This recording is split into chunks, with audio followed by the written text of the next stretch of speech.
we'll go around first here, and we'll introduce the three of us who are here at the site, and then for those who are on the webinar. And to my left, Hangame Raisi, pediatric pulmonary. Chester Ogborn, pediatric pulmonary. And who do we have online today? Oh, yeah, Dr. Cristina Gutierrez-Barella with Rio Rancho Pediatrics, ABQ Health Partners. Welcome, Dr. Gutierrez-Barella. Joanna Stagner from After Hours Pediatrics and Nicole Vega from After Hours Pediatrics. Welcome. I think were both of you at the spirometry workshop? I was. Nicole and Danae. She can't be with us today. Well, welcome both of you. Who's next? I'm Linda Kohler, MD. I'm a psychiatrist at Tuba City Regional Healthcare. Obviously, I don't treat asthma, but I have a child with asthma. So I'm hoping maybe I could learn a tip or two. Well, excellent. Welcome, Dr. Kohler. And then Debbie Roberts with After Hours Pediatrics.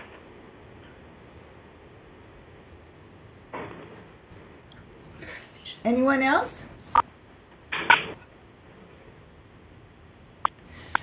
Was at the last person who introduced yourself was from After Hours Pediatrics and was Debbie what? Roberts. Yes. Roberts? Okay. Yes. And you're a physician, Dr. Roberts? No, it's registered nurse. All right. Okay. Thank you very much. Am I missing anyone? Kevin, do we have everybody accounted for us? Or? There may be at least one other person on. Paulina, are you out there? Hi, Kevin. Yes, I am. Okay, Dr. Kasemsap, welcome. I think that's it. Tanya Rivera with Children's Medical Services. Oh, I'm sorry. Would you repeat that? Tanya Rivera with Children's Medical Services. And are you in Santa Fe? In Tucumcari. And is it Dr. Rivera? No, I'm a social worker. We hold asthma outreach clinics with UNM here. Wonderful. Thank you, Ms. Rivera. Anyone else that we're missing? Okay. Yeah. Go ahead. Go ahead and start, Dr. Just Ogborn. advance the slides here. Oh, right and left. There you go. All right, I guess I'm not disclosing any, I don't have any interest to disclose. I just work for the University of New Mexico. I'm not interesting, I guess. My topic today, I tried to create this to be mostly practical and maybe a little bit less academic than some talks could be, although I do want to, at the end, spend a little time talking about one study in particular that I think is really useful in helping to make some clinical decisions about the population of infants and toddlers that have recurrent respiratory symptoms. And here's the objectives. First, I want to talk a little bit about some of the differential diagnosis and what are the different things that can create noisy breathing for this population, and then how do we, the ones that are suspected of asthma, how do we kind of process them? How do we make decisions about, you know, which patients do we treat and which ones do we maybe watch a little longer, or maybe just chalk up their symptoms to bad luck with a virus? And then finally, I wanted to talk a little bit about some of the therapeutic approaches and some of the mistakes I see made in this patient population, or places where I think maybe different decision process could be used. First of all, I think it's really helpful to make sure we know what we're saying when we're describing patients that have noisy breathing.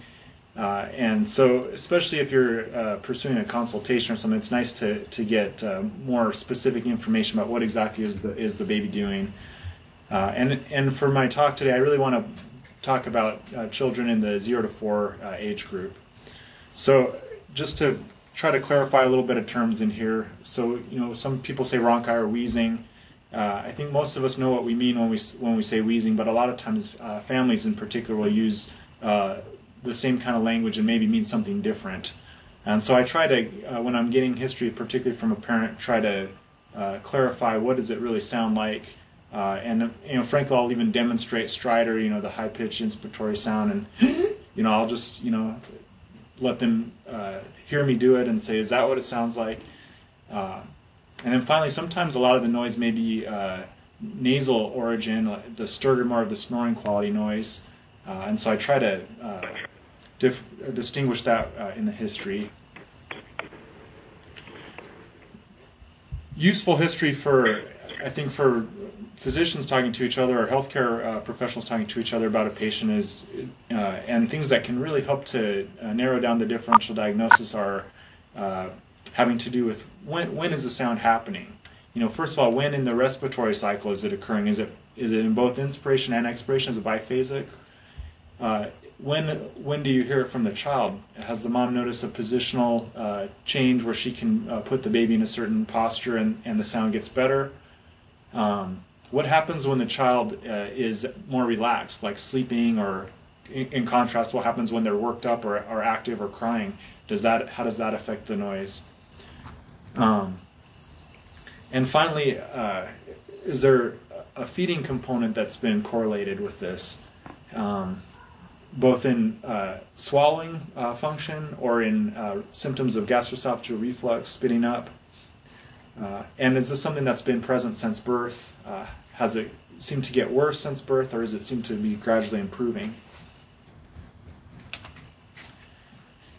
Sometimes we'll see toddlers who do have noisy breathing and they may have recurrent symptoms, but they're really otherwise seem to be doing fine. They're growing well. They're not seeming to be in distress. They may be sitting there wheezing, looking right in your face and smiling, and I think that's pretty important to kind of get a clinical context versus is this a child that shows other supportive evidence of distress, like accessory muscle use in particular? Are they working harder to breathe? Or are they just making some kind of benign noise that doesn't seem to otherwise bother them? And so secondary things like intercostal retractions, head bobbing or flaring, maybe in more severe cases. One of the real key times to be able to kind of distinguish, does this really seem to be causing respiratory distress, is what happens when the child's trying to eat. Because it's harder to swallow and breathe at the same time. They're going to be under a little more stress if this is creating increased work of breathing, and that's the time you can really create a distinction between, is this just kind of a benign noise that they're making that doesn't seem to bother them clinically otherwise. So I'm just going to kind of do, this is by no means an exhaustive differential diagnosis, but for each of the sounds I had listed earlier, I wanted to kind of go through a few things to keep in mind. So usually the preferred term for me now is chronic lung disease of prematurity, but we have a large population of premature infants that trickle through our pediatric offices that may have mild hypoxemia in the early part of life, and they have a history of premature delivery. And a lot of those kids will have recurrent wheezing symptoms. Certainly there's viral triggers, bronchiolitis. And as the children get a little older, we start to suspect early signs of asthma, and I think that's really probably the biggest clinical dilemma for caregivers, is when do I start really thinking about this as asthma, and when do I chalk it up more to just this is kind of infant leftover, maybe premature infant causes. And finally, there can be some anatomic causes of wheezing, some of which are congenital, some of them may be secondary to other factors, such as like bronchomalacia, for example. That can be a congenital process. And just to kind of clarify a little bit, let me back up and define my terms a little better here. So bronchiolitis, I'm talking about a viral lower airway infection that causes inflammation, swelling in the small airways, and there's wheezing transiently as the child has this basically a form of a viral pneumonia. Bronchomalacia, malacia is just basically means soft, and so the bronchi, the large airways, are floppy and they may be collapsible. That's usually a dynamic process with the respiratory effort, and so certainly that could cause wheezing. Tracheomalacia, we're talking about the trachea or the windpipe, and if you think back to anatomy, part of the trachea lives inside the thorax and part of it is extrathoracic. And why does that matter? Well, it could affect when in the respiratory cycle you might hear noisy breathing related to tracheomalacia. And what I mean by that is during inspiration or expiration, and possibly during both parts of breathing, might suggest where there's an anatomic abnormality. And there's other more rare anatomic problems that could cause noisy breathing or wheezing. And I listed a couple of them on there. As far as a differential diagnosis for inspiratory stridor, the most common one I actually didn't put on there would be croup. And I think most people taking care of pediatric patients feel pretty comfortable identifying croup. Very common. We've all seen it a lot of times. You can't get through too long taking care of children without seeing that. Laryngomalacia, on the other hand, so we're back to the root term malacia, which is softening or floppiness. There can be different varieties of laryngomalacia, but they share the common feature of creating transient intermittent obstruction around the voice box or the vocal cords. And so what you'll see is a child that will have high-pitched inspiratory noise, and it tends to be dynamic. In other words, when they're breathing harder, there's going to be more resistance and more collapse and usually more noise present. This can sometimes appear to get worse in the first couple months of life, and that has to do with the infant gaining a little more muscle tone, a little bit stronger, and able to produce greater negative inspiratory pressure when they're really breathing at their strongest. And so sometimes it can be completely unnoticeable right at birth, and then 6 weeks, 8 weeks old, this is present. Subglottic stenosis, we're talking about narrowing just below the vocal cord area. Most of the time this is associated with scar tissue secondary to endotracheal intubation. So it's an important piece of history to find out, has this child ever been intubated, but I will caution you, there are cases reported where there's not a history of endotracheal intubation, and there's some cases where even the only real instrumentation we can elicit from the history was that they had suction at the delivery below the cords. Vocal cord paralysis, that can, we're probably going to be talking about a unilateral paralysis. If both cords are paralyzed, that's going to be a fairly dramatic presentation. I don't think that child's probably going to make it out of the newborn nursery without somebody figuring things out. If the child's had some other reason to have a thoracic surgery, maybe they had a cardiac anomaly or something, the innervation to the vocal cords can sometimes be injured. A lot of times that can be a transient injury if they didn't actually transect the nerve. And so there can be a temporary unilateral vocal cord paralysis. That may be hard to diagnose without directly visualizing through like bronchoscopy or something, or a laryngoscopy, directly visualizing the vocal cords, but certainly can cause stridor, swallowing problems, and aspiration. I listed foreign body aspiration on there. There we're thinking more of like a larger, like a toy or a piece of food that's gotten kind of lodged someplace. For the probably the first couple years old kids, or at least in the infancy, it's pretty unusual to have an unassisted foreign body aspiration. But if there's maybe an older toddler that has access to the infant, they can actually be really good assistants to help introduce the Lego or whatever it is. And so sometimes that's useful history, and that can help you realize, an infant's not going to be able to do that on their own. Certainly there's other more rare congenital anomalies. There's things that can be progressive that are present, but I don't think it's probably useful to have a laundry list of all the rare things when you're approaching this child, other than to kind of get a context of when did this start, is it getting worse, and what kind of secondary effects are you seeing with feeding, need for oxygen, those type of problems.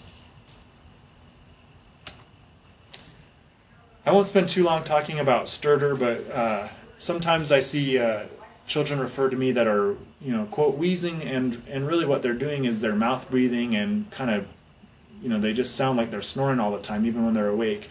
And it's secondary to various causes of nasal obstruction. Frankly, a lot of these are children that maybe come from a home where the hygiene isn't the best, and is a problem that could be fairly easy to remedy. Some of it's allergic related nasal obstruction, and a lot of times we'll see adenoidal hypertrophy that may be causing. It's really useful, I think, to get history about what happens during sleep. To me, any kind of snoring in a toddler should be a red flag. That's not normal. There could be benign snoring, but I think most of the time, if there's consistent snoring in a toddler, that's something that should be investigated. You can assess for adenoidal hypertrophy. A lateral film of the neck can be useful because we can't really see that on a physical exam. And a lot of these kids do end up needing sleep study, or at least an overnight oximetry recording to assure yourself that they're not having problematic desaturations during sleep.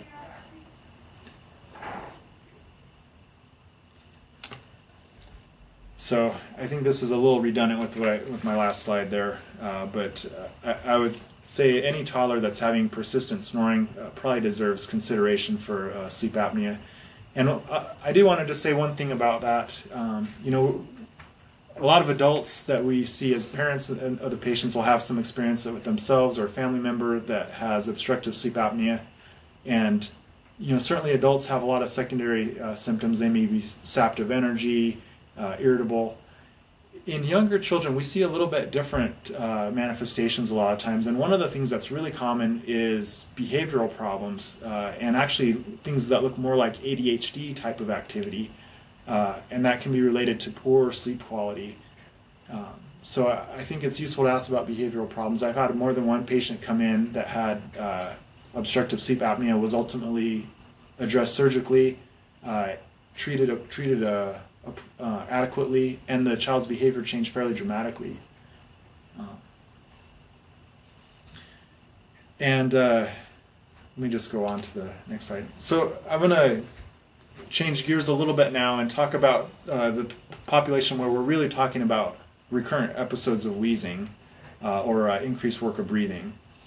And how do you transition from seeing this kind of 18-month-old that's maybe had a couple viral illnesses that came in with wheezing, maybe had RSV, which may or may not have been identified as RSV, or perhaps another viral bronchiolitis. And now we're starting to think, well, this has happened a few times. At what point should I start thinking about asthma, or are there some things that I could do as a clinician to help maybe change the course of events and try to prevent some of these symptoms? I'll be pretty open. This is a tricky population, and I see a lot of variety of approaches to these kids. Certainly we see children that have early RSV bronchiolitis that can have recurrent episodes of wheezing with future viral illnesses for the first year or two after a significant RSV bronchiolitis, and that's very common. But one of the things that stands out to me, I'll see patients referred, and a lot of times there's a wide variety of labels put on what I consider kind of the same process. Sometimes I can almost kind of feel like I'm reading the minds of the pediatrician who's hesitant to use the word asthma, but that's actually what they were thinking. And so we have reactive airways disease, wheezy bronchitis. I'm not actually even sure what that is. And a lot of times parents will come and tell me they have this history of recurrent pneumonia. And I think that's a really useful area to drill down and get more specific detail. Well, what was the pneumonia? What did that look like? Was the child in the hospital? Did they require supplemental oxygen? Did they require antibiotic therapy? Many times what the pneumonia is they started coughing a lot and wheezing, and they were given an albuterol nebulizer in the urgent care. And so to me, that's a real distinction between like a lobar pneumonia where they needed supplemental oxygen, maybe needed IV antibiotics, or something that would suggest to me that there was a bacterial infection in the lung. Why are people hesitant to use asthma? I think there's two main reasons. One is the idea that they may need ongoing daily therapy, and the other is, well, is this going to be some kind of label that's going to be lifelong? I'm decreeing that they have asthma on their medical record for the rest of their life, and I'm not sure that's a reason to be hesitant about it, but I think that may be the thought process. In my mind, there's probably more than 2 phenotypes, obviously, but I think there's 2 major phenotypes that are worth thinking about when you're seeing any particular toddler. And one is this really more viral-associated wheezing, or is it wheezing that occurs at other times? And a lot of times the strictly viral-associated wheezing is a phenotype that's going to resolve by the time they make it to grade school age, whereas the other phenotype, they're going to kind of transition and start having what we would consider more traditional asthma symptoms, the nighttime coughing, maybe exercise-related symptoms. But when they're 2, it might be hard to distinguish that. So, I'll admit this is a clinical dilemma, and so just kind of summarizing a few different studies here, I put a couple statistics on there. A large percentage of toddlers are going to have an acute wheezing episode that's going to come to medical attention, and that's almost half of the population there. But less than a third of that group of kids is going to have recurrent wheezing where they're going to be identified as asthma by the time they're in grade school. So we want to make sure we identify as early as we can which kids are in that group, because that's an opportunity to actually prevent disease burden. But if we kind of blanket treat the whole 40% there, obviously there's going to be a lot of unneeded treatment and exposure to potential side effects if we're talking about inhaled corticosteroids or oral steroids in short bursts. So I wanted to spend a little time talking about the study done in Arizona. This was there was a few collaborators here, but this was a large study where they followed a population of infants from birth up until teenage years, and several papers came out of it. But one of the most useful ones was the Asthma Predictive Index. And so these people were surveyed, and the part where I want to focus in is at 2 years and 3 years old. And there's a couple ways that they applied the criteria, but one of the things they were assessing was recurrent wheezing. So the parents were asked, has your child's chest ever sounded wheezy? So that could be a yes or no. And then alternately, they had them rate on 1 to 5 how frequently that happens. And then they distinguished, is there wheezing other than with viral illnesses or colds?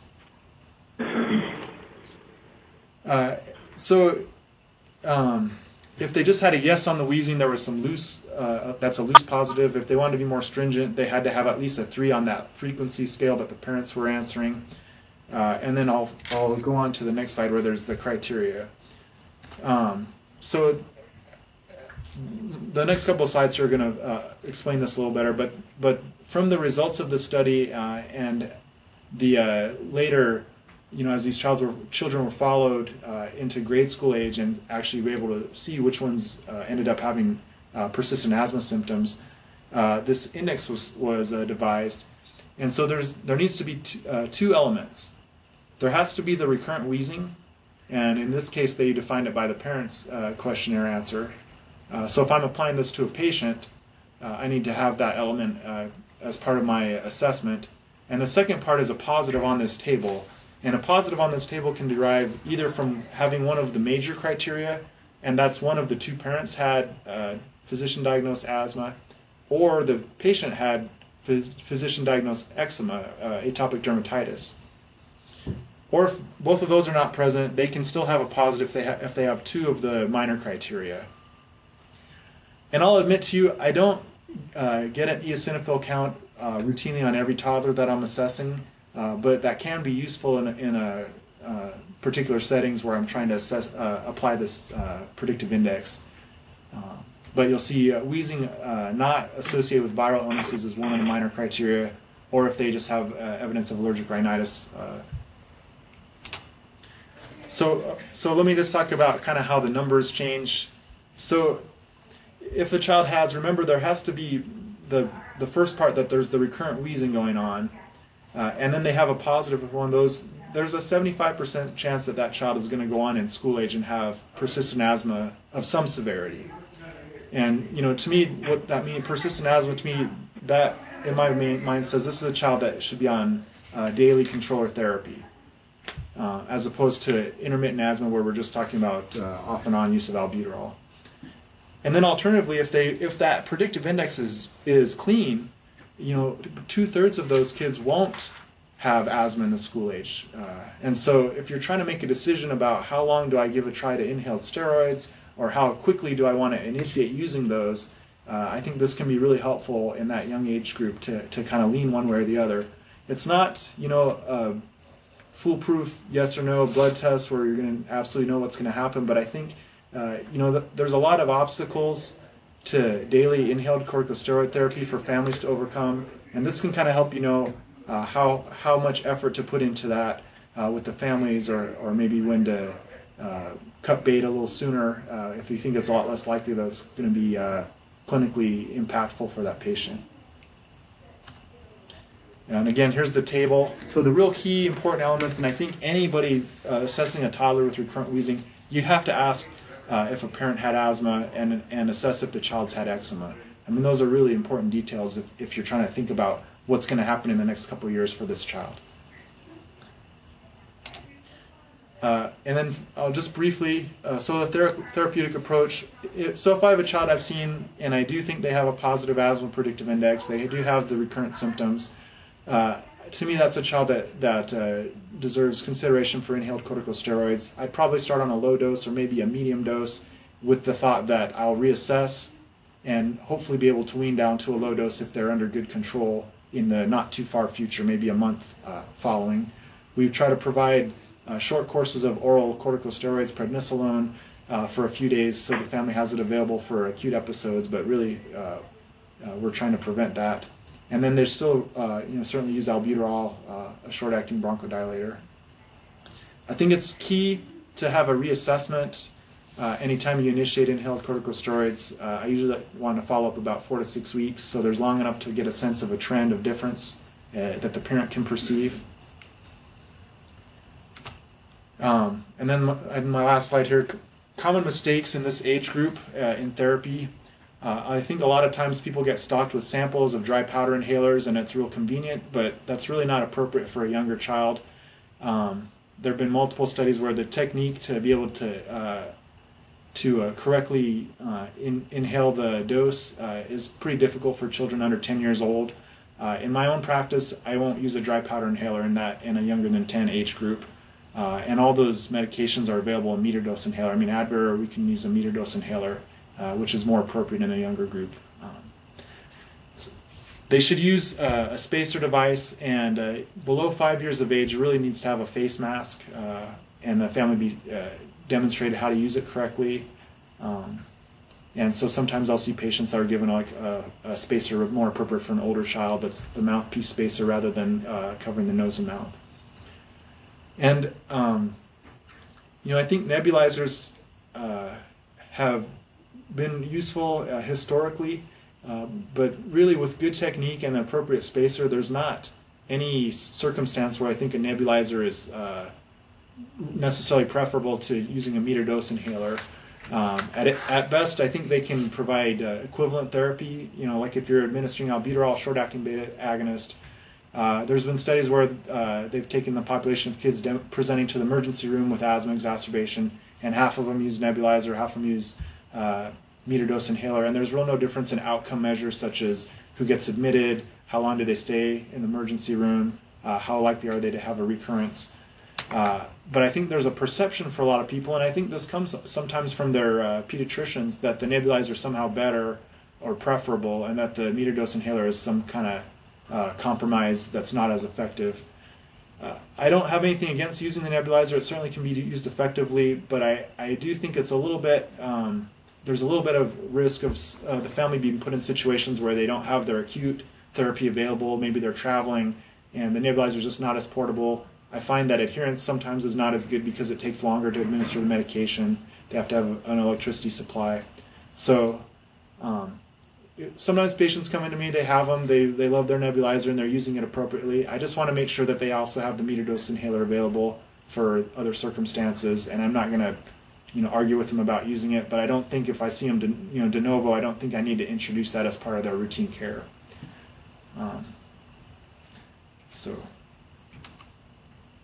that's my last slide. I guess there's a little time for questions. Questions, anyone? Anybody still awake? Yes. So you were mentioning the dry powder. So sometimes they'll do Asthma because it's once a day for, a 6 or a 7-year-old. Do you really feel that their technique is not good enough to, do the inhalation well? I don't know of a study specifically with Asthma, but there's multiple studies with dry powder inhalers in that age group, and it is a challenge for them to have appropriate technique. So there's probably some kids that age that could do fine on them, but I just don't really use them because I'll just tell you, I've had patients come in that are on a dry powder inhaler. I didn't change their controller strength. All I did was change them to a meter dose inhaler, and we reviewed technique, and their control improved. So I would just be cautious using that, and I think unless you have some mitigating circumstances where you feel like you need to do that, I would be pretty hesitant to go away from a meter dose inhaler under 10 years old. Is it the inhalation power? Well, the technique's different. You have to have a lot more forceful inhalation to use the dry powder inhaler, and you can do passive.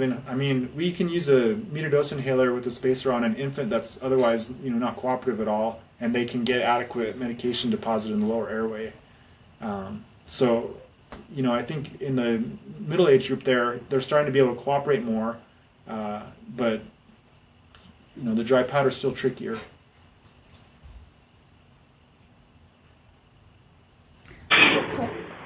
Any other questions? I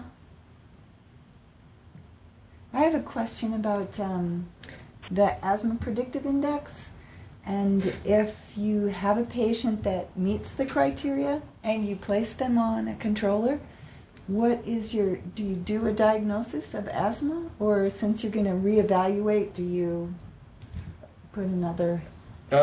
Well, yeah, I usually call it asthma in my notes.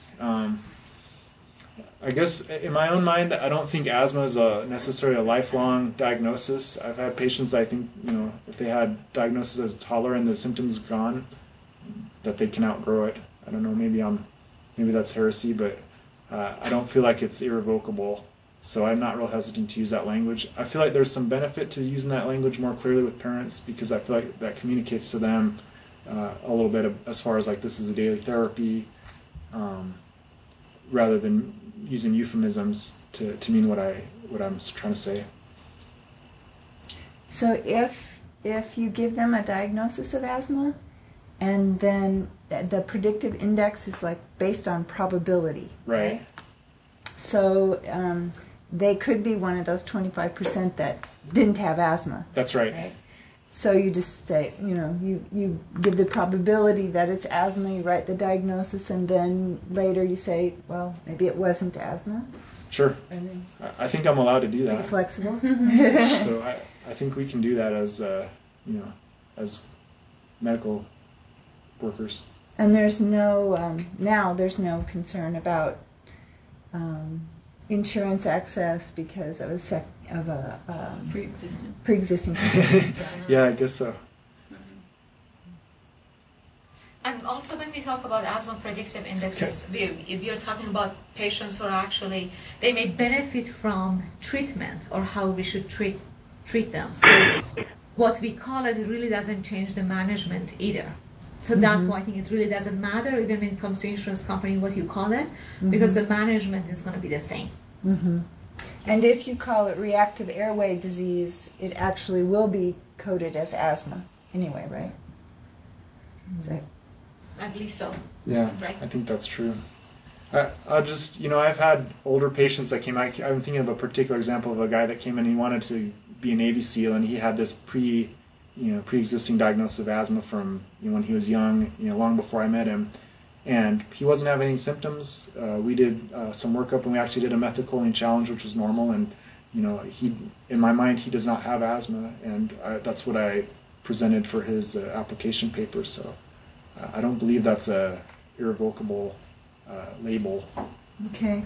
So it may not be, so it could be that they don't outgrow their asthma, but they just never really had it.